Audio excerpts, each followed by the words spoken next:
किताब के ऊपर कमेंट करना बड़ा मुश्किल काम है, चाहे वो थोड़ा हो या ज़्यादा, लेकिन इफ्तिखार साहब ने मुझे मुश्किल में डाल दिया।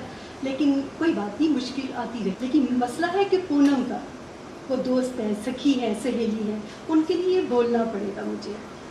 तो जहाँ तक मैंने पूनम की किताब को पढ़ा है, मुझे उनकी किताब में हिज्र वसाल नज़र आया, मुझे उनकी किताब में झरने नज़र आए, मुझे उनकी किताब में हर वो कैफियत नज़र आई जो एक शायर या शायरा उस दौर से गुज़रते हैं, उनकी वैसी ही कैफियत होती है।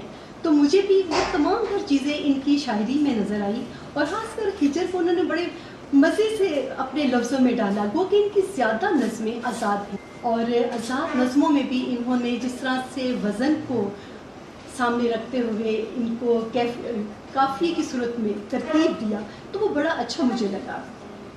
एक डर भी है इनकी नज़मों में, एक उम्मीद भी है, जुदाई भी है, गम भी है। जब मैं इनको पढ़ रही थी तो मुझे थोड़ा सा ऐसा महसूस हुआ कि कहीं ना कहीं मुझे परवीन शाकिर भी नज़र आ रही हैं, या इन्होंने उनके करीब तर होने की कोशिश की है।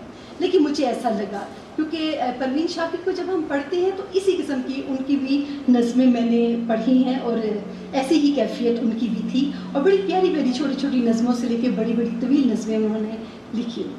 तो मुझे लगता है जैसे पूनम ने भी वैसी ही कोशिश की है। एक कॉमन सी बात जो हर शायर या शायरा में या हर कलाम में, हर कैफियत में पाई जाती है, वो हिज्र वसाल है। पूनम ने उसको बड़े मज़े से, हिज्र वसाल की कैफियत को बड़े मज़े से हल किया। लगता था जैसे किसी मरहले से गुजर रही हैं, और ये तो मैं बाद में पूनम से पूछूंगी कि वो किस किस मरहले से गुजरी और उनकी ऐसी कैफियत किस किस वजूहात की बिना पे है। खैर, उनकी ये नज़्म है बहुत छोटी सी, और 4 लाइनों पे 4 ऐसी नज़्म खत्म किया उन्होंने। प्यारे लोग, ए मालिक तेरी कितनी जालिम तेरी दुनिया, कितने डाढ़े तेरे लोग, मैं करती सारी दुनिया, रुल के बीच में प्यारे लोग। तो इस किस्म की जो चीज़ें इन्होंने निशानदही की है इन चीज़ों की, वो यकीनन हमारे इर्द गिर्द ऐसी ही चीज़ें हैं, ऐसे ही लोग हैं, ऐसी ही कैफियतें हैं, इसी किस्म के अवामिल से, अमलों से हम गुजर रहे हैं।